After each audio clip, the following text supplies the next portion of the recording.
Oke, dengarkan dulu ini ya. Awas, tanggal 19 Juli itu waktunya untuk semua negara di dunia untuk menyetujui amandemen dari IHR. IHR adalah International Health Regulation. Itu adalah bukunya WHO di dalam meregulasi kesehatan internasional. Beberapa bulan yang lalu IHR amandemen sudah disetujui secara tidak sah dan batasnya adalah nanti tanggal 19 Juli. Kalau 19 Juli semua negara setuju, IHR akan berlangsung.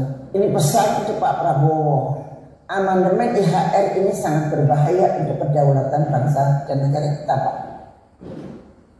Ini gandengannya dengan pandemi. Ini aturan-aturan yang terperinci diatur di sini. Amandemen IHR yang akan disahkan besok tanggal 19, kecuali kita tidak setuju, isinya benar-benar merenggut kedaulatan bangsa kita untuk melindungi rakyatnya.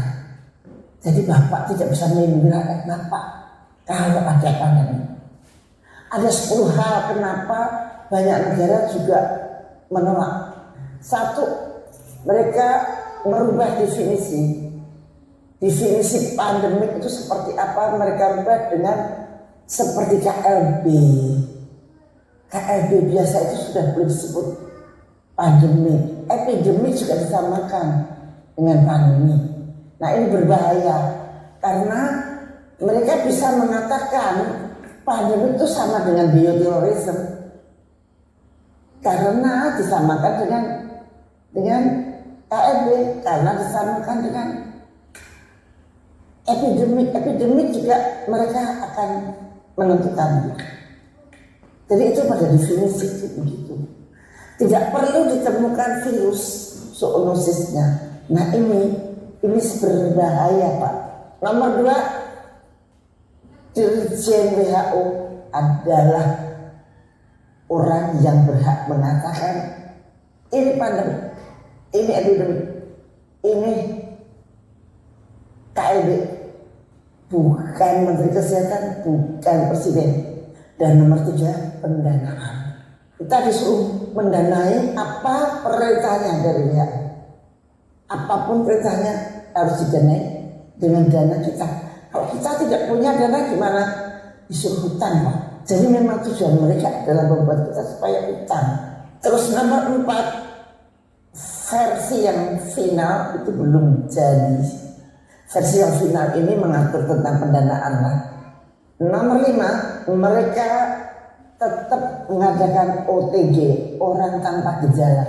Itu tidak cocok dengan ilmu kedokteran. OTG itu kemudian di karantina, tidak cocok.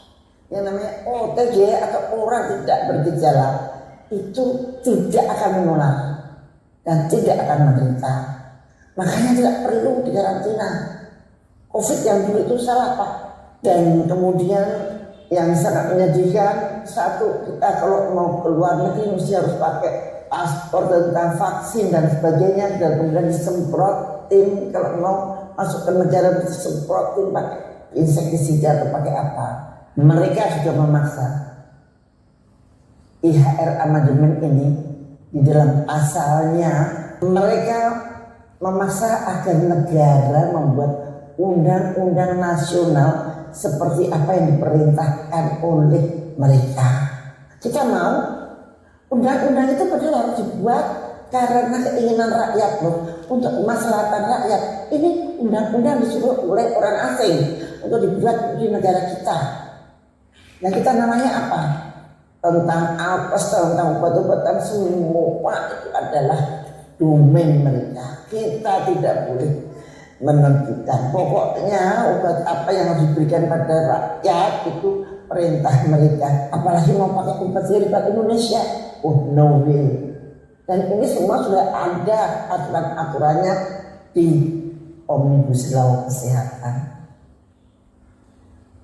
Jadi kita ini rakyat siapa? Kalau nanti ada epidemik, ada KLB, semua kekuasaan ada di tangan mereka. Pasal-pasalnya sudah jelas banget. Yang ini kita harus menolak. Kenapa menolak? Karena kedaulatan kita sudah terrebut sama sekali.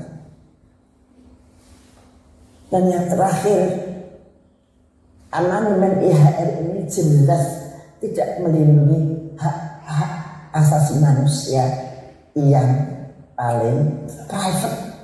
Itu Pak Presiden, ini hanya di tangan Pak Presiden yang bisa membatalkan supaya kita tidak ikut IHR amandemen. Karena menteri kita sebagai wakil dari negara ini di WHO sana menyetujui, padahal nanti akibatnya sangat rumit urusannya. Dan yang paling dirugikan memang negara dan kemudian bangsanya. Jadi mudah-mudahan ini bisa didengarkan oleh siapapun, mudah-mudahan oleh pembuat kebijakan, mudah-mudahan DPR juga memikirkan ini, mudah-mudahan Pak Prabowo mendengarkan ini dan mengistir oleh kekuatan manapun juga ketika Bapak memimpin bangsa ini. Kami Pak rakyat ini sangat mengharapkan Bapak bisa melindungi seluruh bangsa Indonesia sesuai dengan preambul Undang-Undang Dasar 45 yang Bapak selalu dengung-dengungkan. Terima kasih.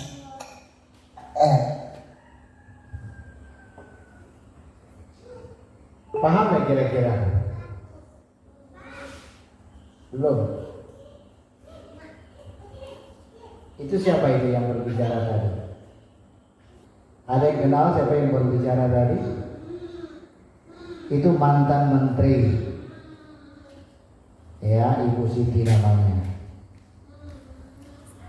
Ya, mantan menteri namanya Ibu Siti. Jadi mereka-mereka inilah yang menentang amandemen IHR, termasuk dengan Pak Komjen Polda Marengkuan. Ya, jadi sudah sangat jelas.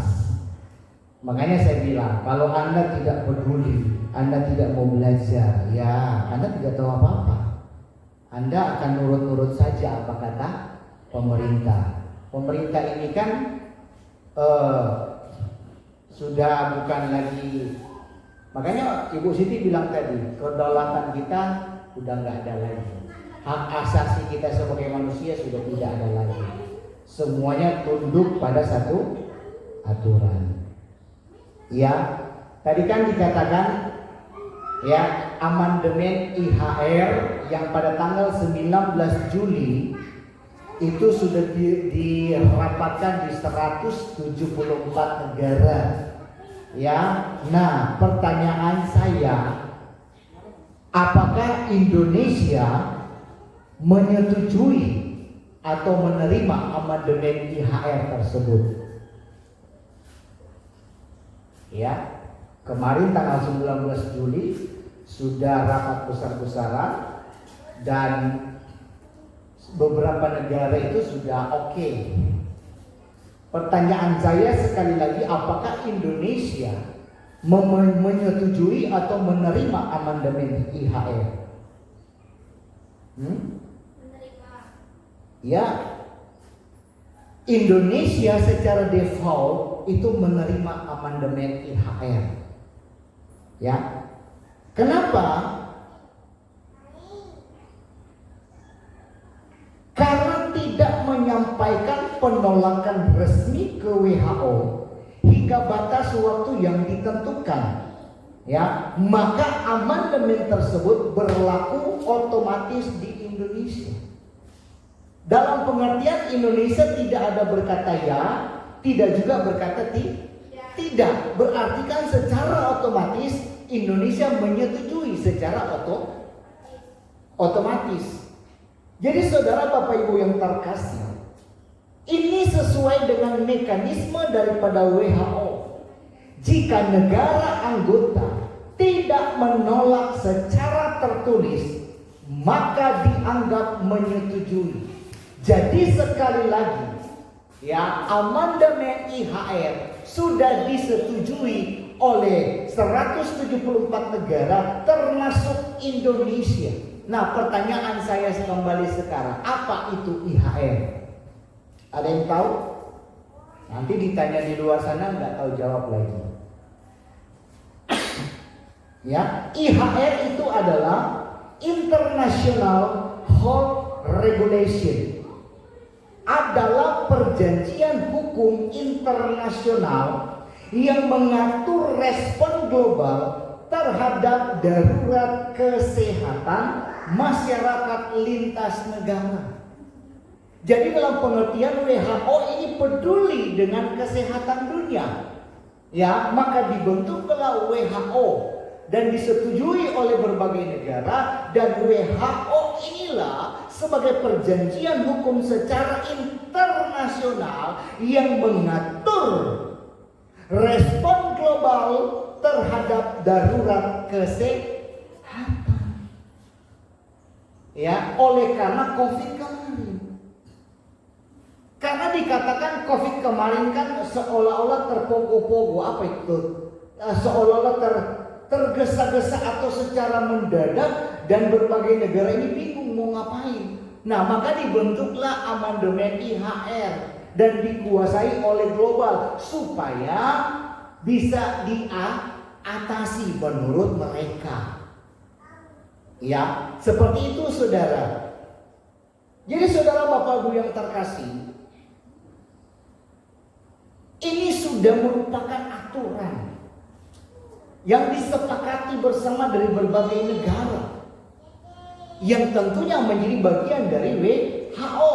Nah, termasuk Indonesia pada tanggal 19 Juli 2025. Nah, saudara, versi aktif saat ini adalah IHR 2025 yang muncul pasca SARS dan diperkuat setelah pandemi yang saya katakan tadi, yang pandemi COVID-19 kemarin.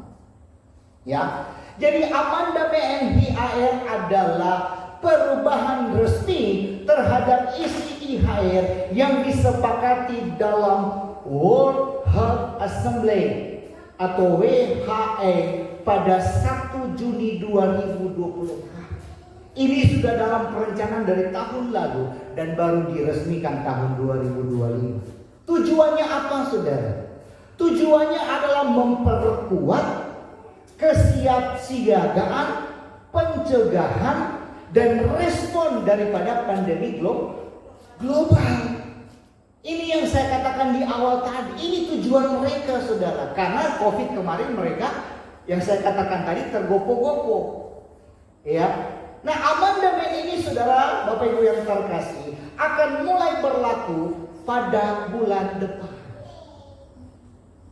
Bulan September 2025, kecuali negara melakukan penolakan atau reservasi sebelum 19 Juli 2025.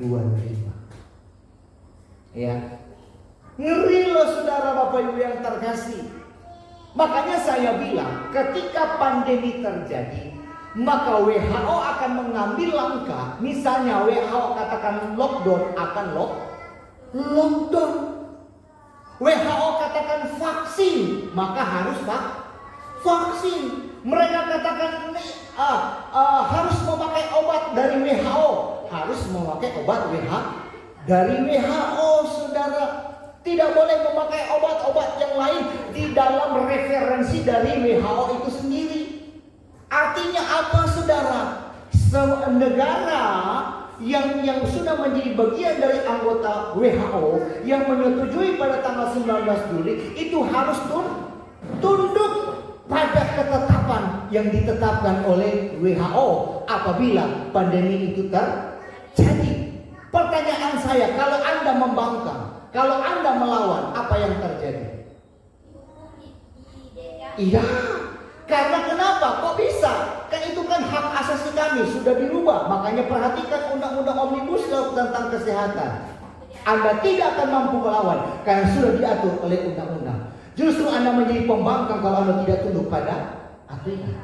Dan Anda akan didenda 500 juta. Sudah siap?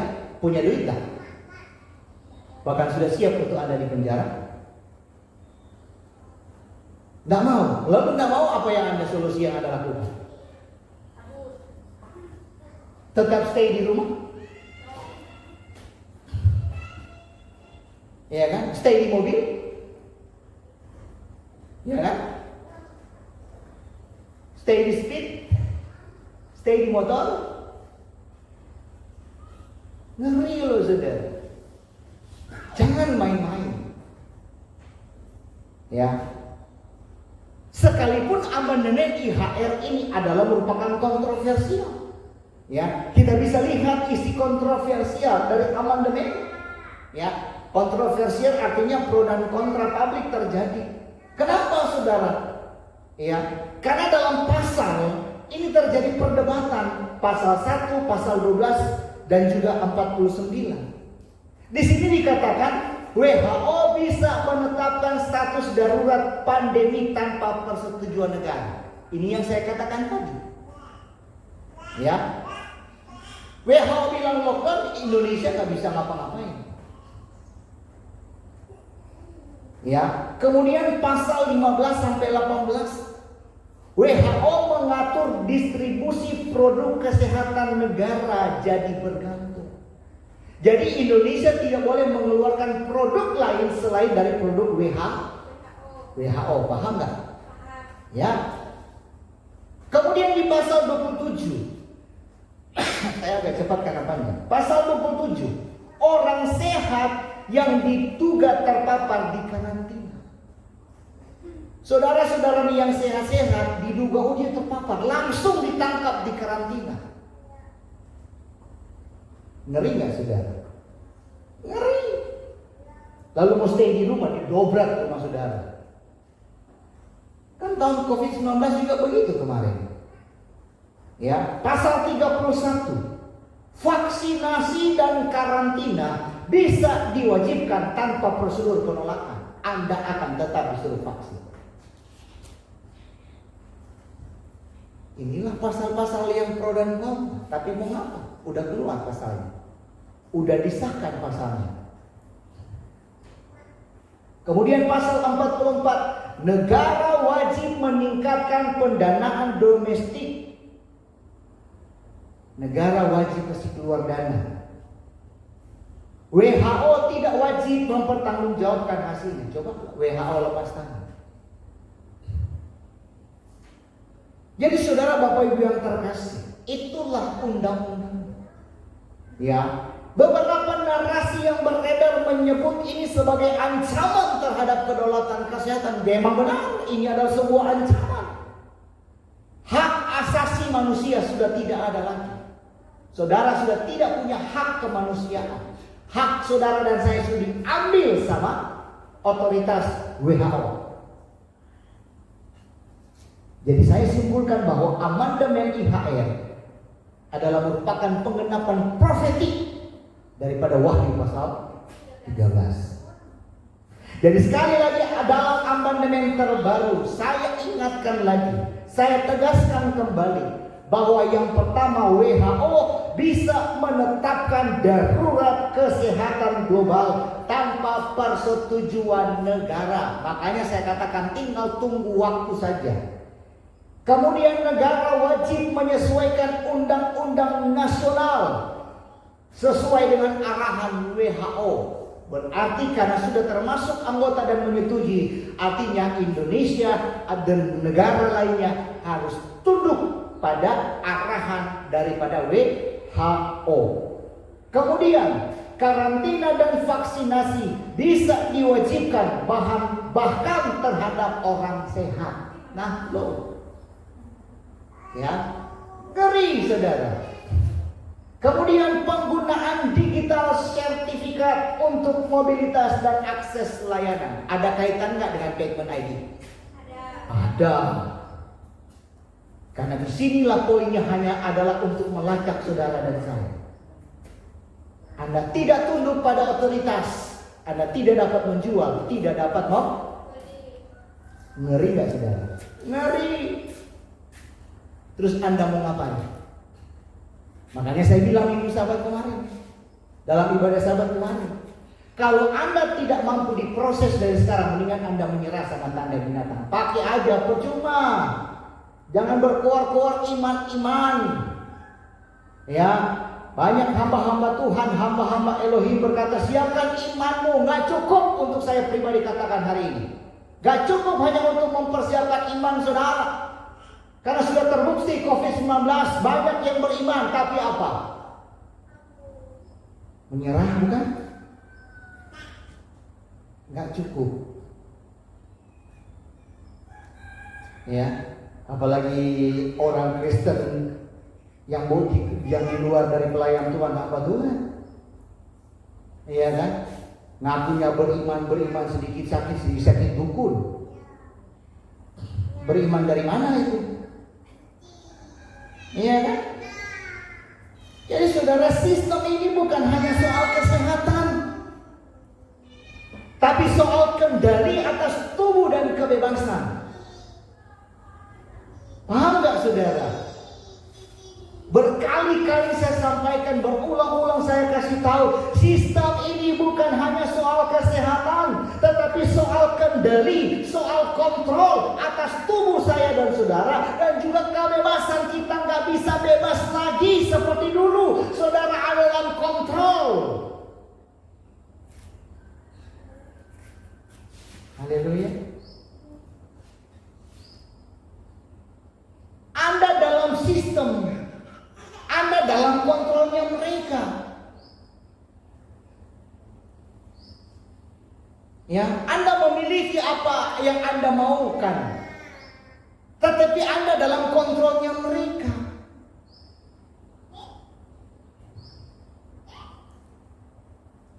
Anda mau dalam kontrolnya mereka atau keluar dari kontrolnya mereka? Itu pilihan saudara. Lalu pilihannya kapan untuk saudara keluar, untuk tidak dikontrol? Nanti. Percuma kalau nanti saudara. Karena Anda sudah dikunci. Paham gak saudara? Anda masuk ke dalam sistem mereka. Terus Anda bilang nanti. Ketika pintu depan kiri kanan ini dikunci, kemana Anda berlari? Ini contoh saja. Anda kan sudah ada dalam sistem. Ketika kita bilang keluar, nanti tunggu. Ya kan? Karena keinginan daging saudara masih luar biasa. Ya. Nah, ketika Anda mau keluar, pintu dikunci. Kemana Anda mau berlari?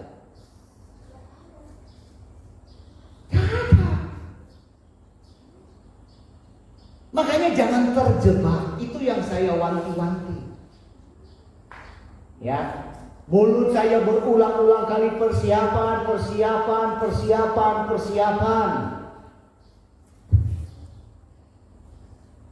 Jangan tunggu nanti, saudara. 2026 sistem itu sudah harus berjalan. Ya. Kalau Anda tidak siap sampai akhir Desember, berarti Anda siap untuk masuk dalam sistemnya mereka. Karena apa? Anda tidak siap, harta benda disita, tanah disita, mobil disita, motor disita. Iya kan? Speed Anda disita, rumah Anda disita. Sudah lihat di media sosial? Rumah yang tidak berpenghuni 2 tahun disita. Rumah yang tidak bersertifikat digital disita. Uang di bank 2 bulan, 3 bulan tidak ada transaksi, diblokir.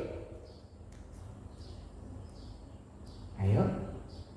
Motor Anda tidak bayar pajak, speed Anda, apalagi speed nggak ada pajak sama sekali. Mobil apalagi tidak punya pajak disita. Apakah Anda tunggu kacau, berbunuh dengan pemerintah baru Anda kabur? Atau Anda yang mati duluan?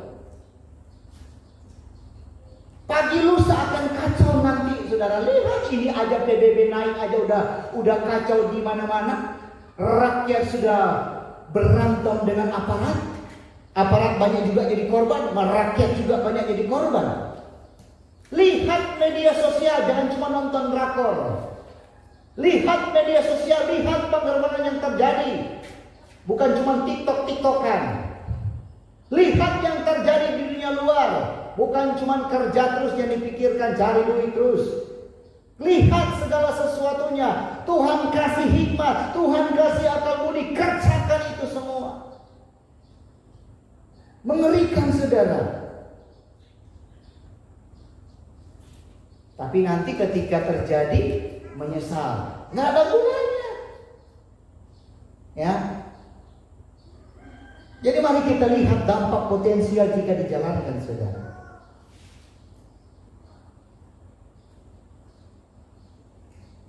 Sebelumnya kita lihat dulu apa yang terjadi pada tanggal 19 September 2025, bulan depan. Ya. Apa yang terjadi pada 19 September 2025. Ya. Tanggal tersebut adalah titik mulai berlakunya amandemen IHR secara global, kecuali negara-negara anggota WHO menyatakan penolakan. Nah, sedangkan di bulan September juga itu akan diberlakukan payment ID, ya, yang diutamakan dulu di Banyuwangi, ya, untuk penyaluran bansos, dan kemudian akan digunakan dalam intern Bank BI. Artinya sekarang dari dalam tahap uji coba sampai 2027. Dan finalnya 2029. Makanya selalu saya sampaikan, uang cash itu ya palingan dia hanya sampai di 2026. Taruhlah 2027 sudah tidak ada uang cash lagi. Yang ada itu hanyalah uang digital. Terus saudara mau belanja pakai apa? Pakai daun. Kalau saudara tidak pakai tanda binatang, terus saudara mau ngapain? Saudara mau beriman, nanti Bapak yang kirim kayu dari langit, kirim ikan sayur dari langit. Malaikat tuh mereka kelaparan, tolong bawain makanan. Apakah demikian? Ya kan? Tuh kasihan tuh dan nangis-nangis. Malaikat Gabriel bawakan makanan, 1 porsi cukup. Apakah demikian? Apakah itu iman, saudara? Beriman. Ujung-ujungnya lain Bapak Yahweh. Bapak Yahweh gak adil. Kenapa harus terjadi? Lu yang goblok, maaf ngomong ya. Dikasih tahu kok ngeyel. Ya. Aduh. Ini akan terjadi, saudara, bukan tidak. Makanya saya bilang kalau Anda tidak mampu, udah menyerah aja. Menyatu aja dengan tanda binatang dan Anda memiliki kepemilikan Lucifer. Anda akan hidup nyaman sampai waktu dibinasakan di lautan api yang menyala-nyala. Kan udah enak toh, saudara. Di dunia udah akan menderita di lautan api. Lebih baik saya sukar sengsara dari sekarang, tapi saya menikmati surga yang kekal untuk selama-lamanya. Amin. Daripada Anda menikmati dunia ini dan Anda binasa di lautan api selama-lamanya. Pilih mana?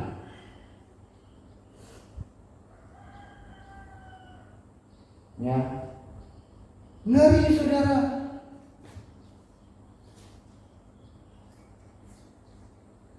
Perhatikan, saudara, yang akan terjadi hari-hari. Makanya kami terus mengikuti perkembangan apa yang akan terjadi. Ya. Dan itu semuanya akan bersejalan beriring, amandemen, payment, ya. Jadi tanggal tersebut adalah titik mulai berlakunya amandemen IHR secara global. Pahami itu. Dan mari kita lihat dampak potensial jika itu dijalankan, saudara. Kita lihat aspeknya, kita lihat dampaknya. Kedaulatan kesehatan. Ya, aspek dari kedaulatan kesehatan. Dampaknya apa, saudara? WHO bisa menetapkan status darurat pandemi dan memberi rekomendasi yang mengikat. Yang pertama, Kita lihat aspek yang kedua, vaksinasi dan karantina. Ya, dampaknya apa? Bisa diwajibkan dalam kondisi tertentu, sekalipun WHO tetap berkonsultasi dengan negara. Kemudian aspek selanjutnya, regulasi nasional. Dampaknya apa? Negara wajib menyesuaikan undang-undang dan kebijakan kesehatan agar selaras dengan IHR. Ya, kemudian apalagi sistem terpusat. Dampaknya apa? Distribusi produk kesehatan dikendalikan WHO dan negara menjadi lebih bergantung. Jadi negara akan tergantungan sepenuhnya kepada WHO. Jadi saudara Bapak Ibu yang terkasih, saya mau sampaikan pada hari ini supaya Anda pahami. Jika sistem dunia mulai berlaku 19 September, maka percayalah ya, anak-anak Bapak Yahweh harus mulai hidup dengan discernment. Apa itu saudara? Ya, kemampuan untuk membedakan, memahami secara tajam atau membuat penilaian yang bijaksana. Itulah yang firman katakan, berjaga-jagalah dan berdoa. Saudara harus bijak. Saya aja kalau mau menuruti keinginan daging, banyak saudara yang akan direnovasi lah, akan beli inilah, beli itu. Tapi saya tahan itu keinginan itu saudara. Karena saya tahu ya, ini akan berdampak yang luar biasa kalau inflasi. Kalau resesi ekonomi, ini akan berdampak sangat luar biasa saudara. Jadi tahan ini saudara. Saudara harus pahami itu, harus bijak dalam mengelola uang. Anda yang mengendalikan uang, bukan uang yang mengendalikan Anda. Selagi uang masih kita bisa gunakan, amin. Makanya saya sudah katakan dari awal, akhirnya Anda sadar sekarang kan, Anda terjebak dengan apa? Keegoisan Anda. Anda terjebak dengan keinginan dari Anda. Terjebak, mau keluar susah, betul? Mau keluar susah.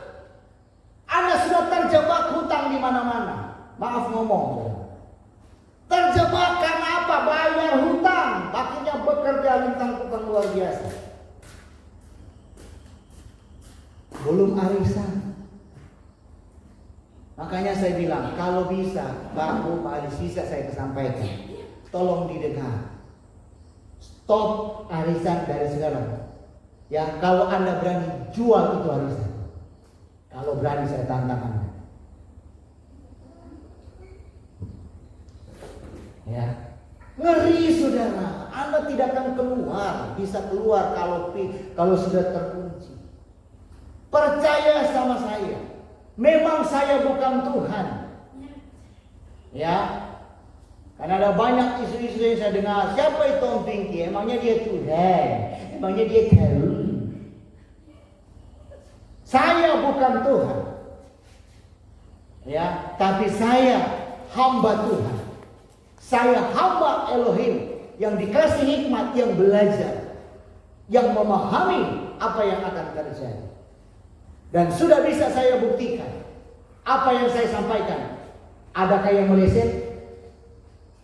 Jarang meleset apa yang saya sampaikan. Haleluya. Ya saudara, hati-hati saudara. Ya, kemudian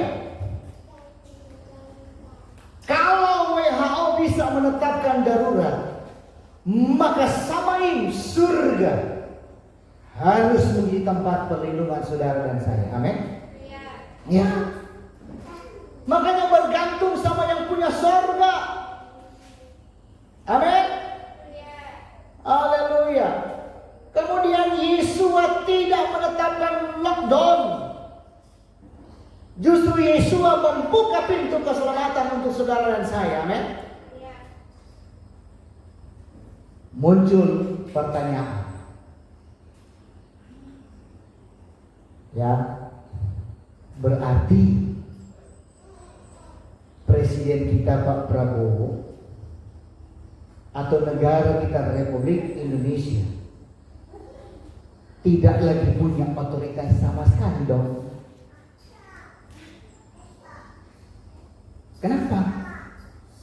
Karena otoritas sudah diambil penuh oleh WHO. Iya. Tapi kalau saya memberikan jawaban, bisa iya, bisa juga tidak.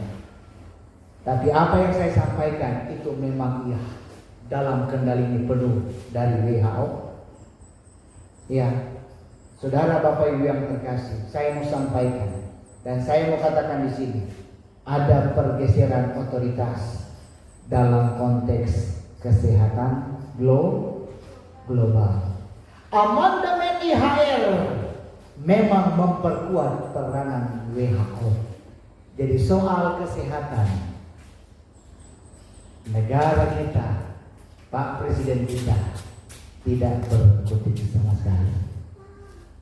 Ya, paham saudara? Ya, luar biasa. WHO bisa menetapkan status darurat kesehatan global tanpa harus mendapat persetujuan negara terdampak. Kemudian negara anggota termasuk Republik Indonesia yang kita cintai wajib mengikuti rekomendasi WHO yang sifatnya lebih mengikat dibanding sebelumnya. Kemudian WHO bisa mengkoordinasikan distribusi vaksin, obat, dan kesehatan lintas negara. Makanya saya katakan, apakah obat masih aman hari ini? Apakah vaksin aman hari ini? Makanya saya katakan kemarin, Anda minum obat mempercepat. Makanya saya bilang berjaga, maksudnya jagalah kesehatan dari saudara. Kalau memang sakit, berdoa yang pertama. Yang kedua, banyak obatan herbal. Istirahat yang cukup. DNA Bapa Yahweh yang ada dalam tubuh kita yang akan meregenerasi sel-sel yang rusak. Haleluya. Makanya saudara Bapak Ibu yang terkasih harus pahami ini. Semua Anda dibuat ketergantungan. Anda sakit obat, sakit kepala, Paramex, influenza, Decolgen dan lain sebagainya. Ya kan? Agak parah sedikit rumah sakit, tumas-tumasan. Ya. Sembuh sebulan, 2 bulan, 3 bulan masuk lagi. Dan Anda akan terus bergantungan. Semuanya karena cuan. Ya. Udah gak aman saudara. Kan saya sudah sampaikan, tidak ada yang aman. Makanan, jaga-jaga saudara.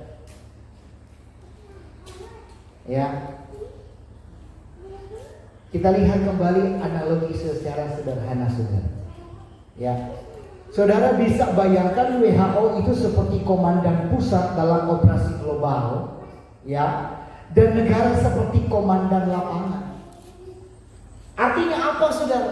Komandan pusat bisa kasih perintah strategis, tapi komandan lapangan masih menentukan taktik secara lokal, kecuali kalau negara menyerahkan semua kontrolnya secara sukarela. Jadi saudara, secara profetik ya, saya mau sampaikan, kalau otoritas dunia makin sentral, maka saudara dan saya sebagai anak-anak Bapa Yahweh harus semakin radikal. Amin.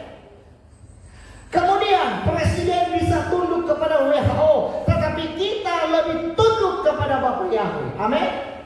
Kemudian agenda 2030 30 bisa bersalam, tetapi kerajaan Bapa Yahweh tidak bisa digulingkan, karena kerajaan Bapa Yahweh adalah kerajaan yang tidak dapat digoncangkan. Amin. Ya, kecuali anak-anaknya keluar dari kerajaannya.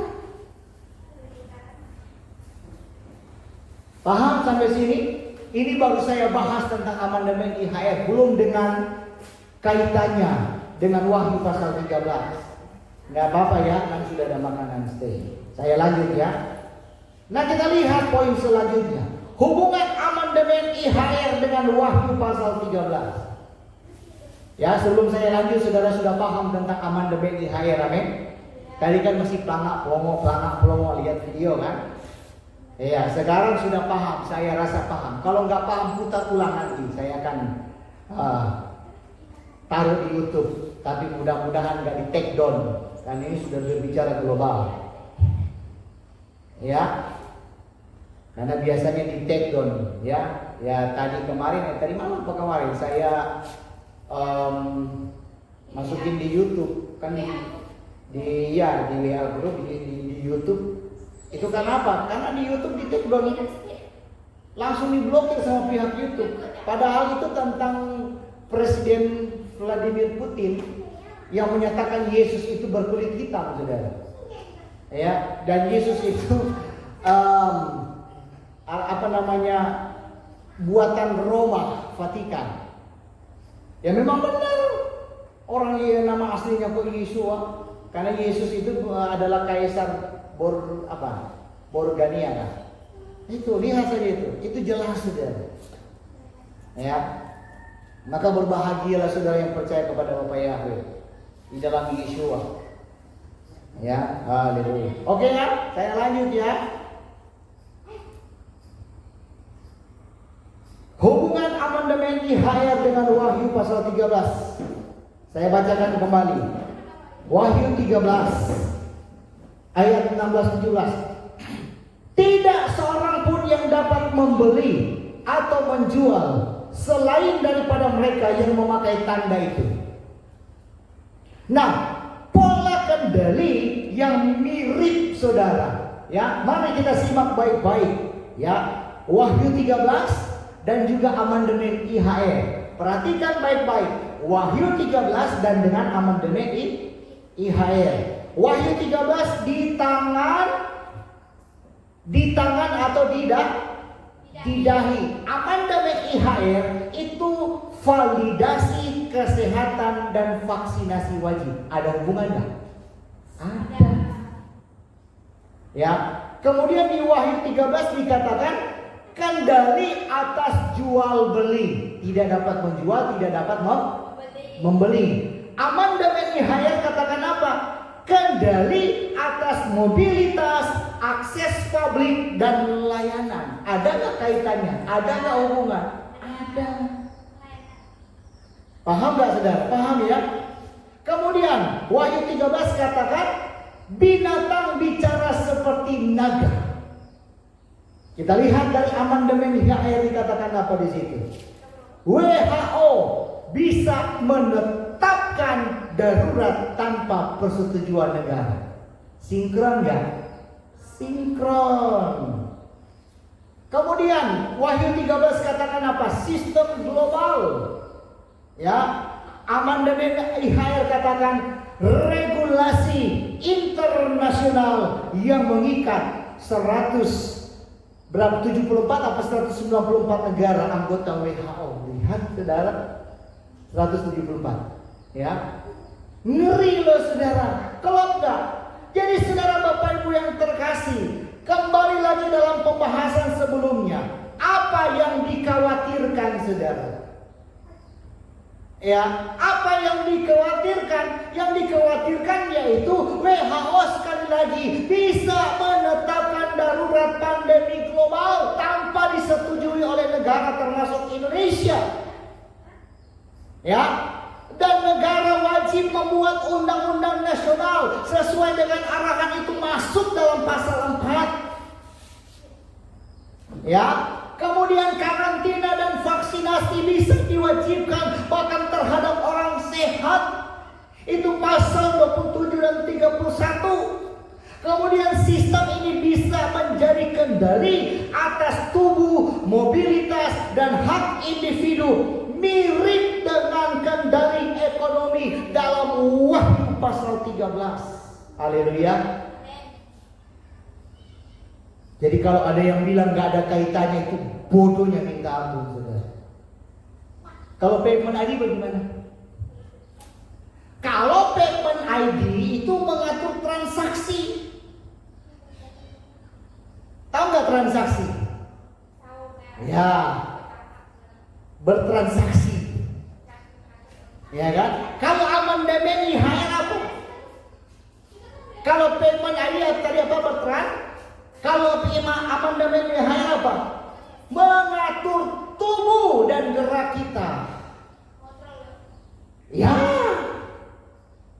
alias kontrol dua sisi dari satu sistem global. Jadi ada kesinambungan payment ID, amandemen IHR. Paham? Lanjut, ciri-ciri binatang yang dimaksudkan dalam Wahyu 13, ya, kendali atas ekonomi. Artinya apa tadi? Tidak bisa menjual, tidak bisa membeli tanpa tanda binatang. Ya, tanda binatang itu apa? Ya, vaksin. Kemudian apa lagi? Kendali atas tubuh di tangan dan di dahi. Kemudian kendali sama semua bangsa tunduk. Paham? Jadi jelas Wahyu pasal 13 paralel dengan amandemen IHR. Ya, kita lihat, kita perhatikan kembali ya dengan seksama agar saudara makin paham, makin mengerti. Wahyu 13 tanda di tubuh. Tanda di tubuh, amandemen IHR, sertifikat digital kesehatan. Nanti kan ada tanda nanti. Ini untuk sementara KTP digital, baru nanti apa? Status sehat. Kalau dulu kartu vaksin apa namanya itu? Sekarang kan sudah dipakai judul. Nah, dibuatkan baru lagi status sehat. Ya, paham? Kemudian kendali ekonomi. Dalam Wahyu 13, amandemen IHR, kendali mobilitas dan akses layanan. Anda tidak tunduk, Anda tidak dilayani. Anda tidak tunduk, Anda tidak bisa berpergian. Kemudian Wahyu 13, binatang berbicara. Amandemen IHR, WHO menetapkan darurat tanpa persetujuan. Kemudian Wahyu 13 bicara sistem global. Kemudian amandemen IHR berbicara regulasi internasional yang mengikat. Jadi saudara, binatang itu bukan hanya figur. Ya, binatang itu bukan hanya figur, tetapi sistem yang mengatur dan mengontrol hidup manusia. Paham? Ya, haleluya. Bagian selanjutnya perhatikan saudara, tanda tubuh dan tangan. Ya, tanda tubuh dan tangan. Perhatikan dahi, pikiran, ideologi dan persetujuan. Ya, tangan, tindakan, aktivitas dan transaksi. Cocok? Ini bukan cocok logi yang seperti dikatakan orang-orang. Ya,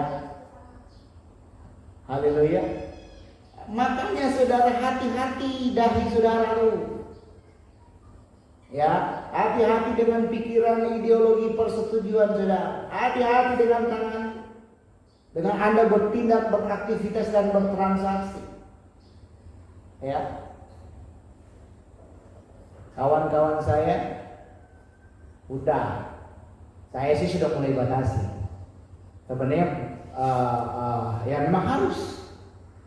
Ya, saya sekarang hanya bertransaksi kalau untuk sekarang Bank BRI udah uang paling tidak 100-200 diisi supaya kita nggak tahu masih ada yang mau transfer kan.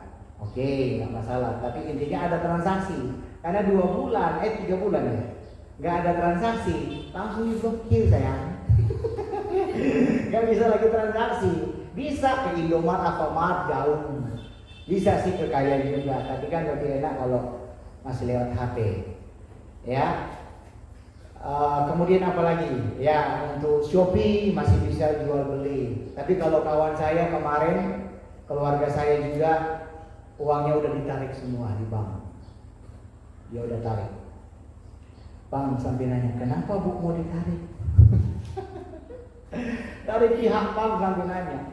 Jangankan dia, kemarin kan ada yang waktu pas heboh-heboh PPA apa yang diblokirnya itu kan berbondong-bondong mereka ke bank, tarik semua uang mereka.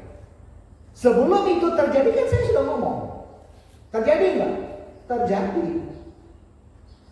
Ya, kalau saya sih puji Bapak Yahweh karena ada transaksi, jadi nggak diblokir. Kalau yang lain ketakutan, apalagi dengan nilai jumlah yang sangat banyak. Ya, orang bos besar di Tanjung aja saya ngomong ditarik uangnya kok. 1 M ditariknya. Lagi tak. Ya, jadi saudara Bapak Ibu yang terkasih, hati-hati. Ya, tapi selagi masih bisa, nggak apa-apa, no problem bagi saya, karena bagi saya tidak masuk di dalam tubuh, tapi mulai dikurang-kurangi seperti itu. Ya, kemudian sertifikat digital dan payment ID. Nah ini dia. Ya, tadi kan apa tadi dikatakan tanda tubuh dan transaksi. Nah kemudian kita lihat sertifikat digital dan payment ID, sertifikat digital dan payment ID. Ya, QR code, biometrik dan status kesehatan itu jadi syarat akses. Ya, tanpa sertifikat tidak bisa naik pesawat. Covid dulu kan begitu kan? Ya. Kemudian apa lagi? Tanpa sertifikat tidak bisa naik kapal laut. Nah, makanya kan saya sudah pamit. Kalau itu diberlakukan mana saya bisa pulang lagi? Ya kan? Kemudian tidak bisa masuk mall. Udah kemarin kan terakhir saya bilang. Ya kan? Masuk Mega Mall Pontianak, masuk Gaya Pontianak mall terbesar. Senang hati. Ya kan? Ya, kemudian tidak bisa bekerja. Karena harus pakai tanda. Ya, kemudian tidak bisa menerima bansos, bantuan sosial dan lain-lain. Inilah yang akan terjadi, saudara. Jadi kita sedang melihat bayangan dari sistem Wahyu 13, bukan sekedar teori, tapi realita yang bertahap. Finalnya 2003. Lamakah 2030? Dulu kita ngomong 2020, betul? Sekarang sudah 2025, 5 tahun. Betul? Sekarang kita ngomong 2025. Kalau belum rapture, lama nggak 2030? Nggak bakalan lama, saudara. Hati-hati, saya sudah bilang, uang cash. Kita belum bicara rapture. Saya berdoa sampai 2026. Belum rapture, kita akan rasakan kesukaran luar biasa. 2027 itu uang cash. Itu antara itu, saudara. Sang ngerasa, sang mantau yang beriman. Ya kan? Nak nengok kisah mereka atau gaya mereka kayak seperti apa, kan gitu. Ya kan? Kita lihat, saudara. Ya. Kalau kita ngomongkan kadang masuk kanan, keluar kiri, masuk kiri, keluar kanan. Enggak percaya, saudara ya. Tapi kita lihat nanti, saudara. Anda akan terpelangak-pelongokan. Haleluya, ya. Bagian selanjutnya, saudara, bagaimana sikap orang kudus atau anak-anak Bapak Yahweh? Ya, sikap Anda bahwa beriman, teruslah beriman. Ya, siapkan imanmu. Saya nggak suruh Anda bersiapkan iman. Sudah cukup iman Anda. Nggak cukup bagi saya untuk hanya iman tanpa perbuatan pada hakikatnya. Mau iman di mana? Ya, jangan banyak ngomong iman kalau Anda tidak pernah tidak bertindak, saudara. Wahyu 14 ayat 12 katakan, yang penting di sini ialah ketekunan orang-orang kudus yang menuruti perintah Yahweh dan iman kepada Yeshua yang sudah menjadi teladan. Amin. Sudahkah Anda bertekun? Sudahkah Anda dengar-dengaran? Sudahkah Anda melakukan perintah Bapa? Halo? Renungkan itu di rumah baik-baik. Wahyu 14 ayat 12. Di sini dikatakan sekali lagi, ya, yang paling penting adalah ketekunan orang-orang kudus. Saya dan saudara adalah orang-orang kudus, orang-orang yang telah dipilih oleh Bapa Yahweh. Amin. Yang tentunya tunduk pada perintah Bapa Yahweh, bukan pada otoritas global. Bukan tunduk pada WHO. Beriman kepada Yesus yang sudah memberikan teladan. Haleluya.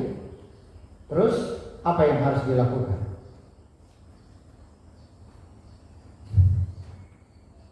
Saya mengatakan jangan panik. Memang, ngapain panik? Orang kita bersiap kok, betul nggak? Karena kita bersiap makanya kita nggak panik. Ketika perang terjadi baru ada titikis, baru banyak gaya. Kan begitu. Kalau udah panik aja ada 1000 macam gaya muncul. Haleluya. Jangan panik, tetap waspada dan berjaga-jaga. Amin. Inilah waktunya. Kemudian bangun gaya hidup mandiri. Gaya hidup mandiri itu apa? Tidak bergantung. Ya. Kemudian kudus, bukan kudis. Bertobat betul-betul. Jangan tobat kumat. Kesempatan hari ini saya katakan oke. 2 bulan saya nggak ada Anda lintang tukang hidup saudara. Ya, bertobat sungguh-sungguh. Nah, tiap kali nyanyikan pengampunan yang Kau beri, pulihkanku, buat lagi. Begitu terus sampai Bapak Yahweh datang, tidak terangkat saudara. Ya, bangun gaya hidup mandiri dan kudus. Artinya tidak bergantung penuh kepada sistem dunia. Amin. Kemudian perkuat komunitas iman dan solidaritas. Komunitas iman. Kita yang memiliki komunitas dan solidaritas. Solidaritas itu kebersamaan. Solid, kompak. Ya. Ada pepatah mengatakan apa itu? Bercerai kita, bersatu kita. Ya, bagaimana mau teguh komunitas iman? Aduh, hai. Ya. Haleluya. Ya. Selalu saya tekankan perkuat komunitas. Komunitas yang beriman sesama seiman dan solid kompak itu kuncinya. Kemudian tolak sistem yang bertentangan dengan kehendak Bapa Yahweh. Amin. Ingat baik, Yeshua tidak pernah memaksa Anda dan saya untuk divaksin. Gak ada ayatnya. Dia datang untuk menyelamatkan. Dia datang menawarkan keselamatan. Amin. Tetapi binatang tersebut memaksa Anda untuk memakai tanda. Tapi luar biasa, Roh Kudus memberi meterai. Ya, kepemilikan tanda Bapa Yahweh. Makanya, kalau Anda merasa Anda ini milik Bapa Yahweh, ayo saudara. Paham saudara, amin?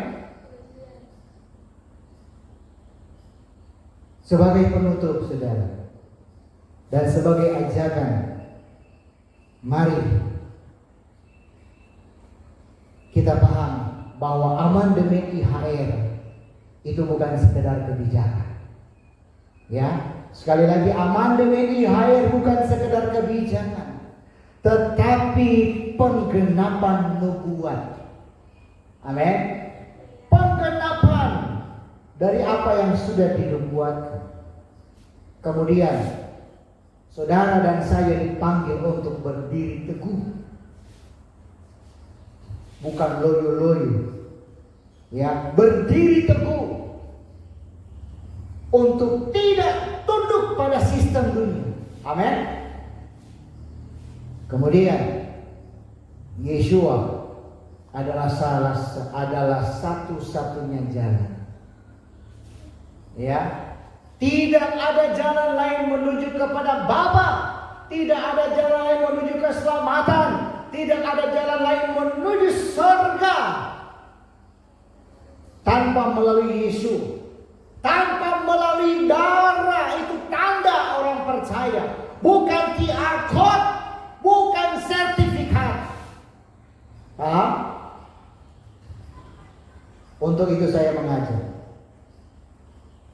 ya, yang paling terakhir saya mengajak kita semua meteraikan diri Anda dan saya oleh Ruach HaKodes, ya, Roh Kudus atau Ruach Yahweh, bukan oleh sistem dunia.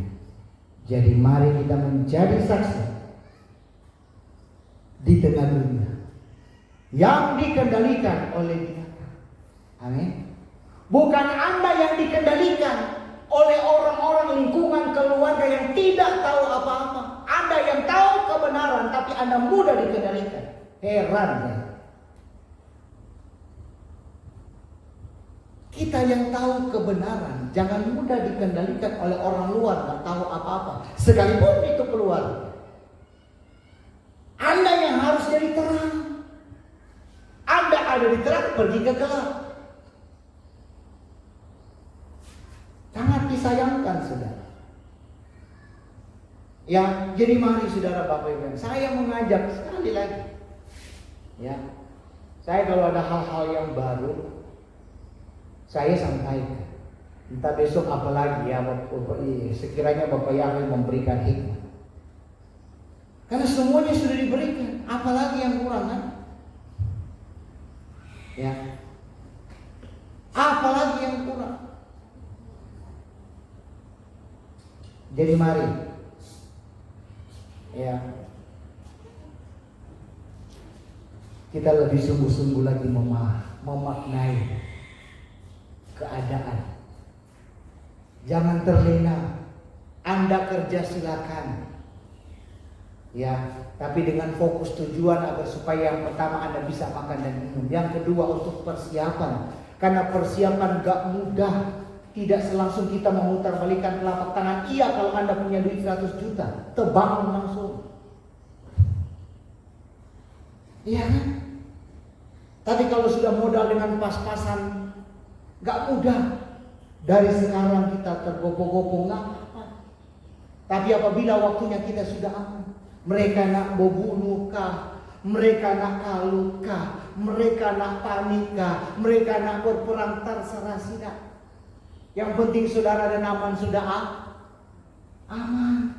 Itu maksudnya. Bukan kita ikut-ikutan. Ingat, kitab suci katakan peperangan bukan melawan darah dan daging, tetapi melawan pemerintah di udara, penghulu jahat. Itu yang kita lawan dengan strategi. Makanya minggu lalu, sahabat lalu saya sudah sampaikan, bukan hanya sekedar beriman, tapi bagaimana kita mempersiapkan segala sesuatunya, termasuk strategi. Bukan asal-asalan. Makanya sudah mulai dirancangkan strategi apa yang akan kita lakukan. Bukan bicara ngomong doang, iya kan? Omon-omon kata Pak Prabowo, iya kan? Karena kita ini terlalu banyak omon-omon di akhir zaman ini. Ya, banyak omon-omon. Bahasa bahasa Dayak bilang no action talk only.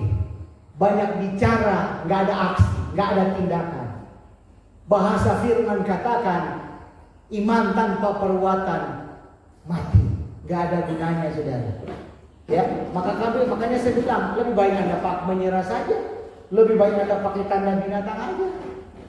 Iya kan? Kalau cuma omon-omon, iya kan? Nggak ada gunanya kalau cuma omon-omon.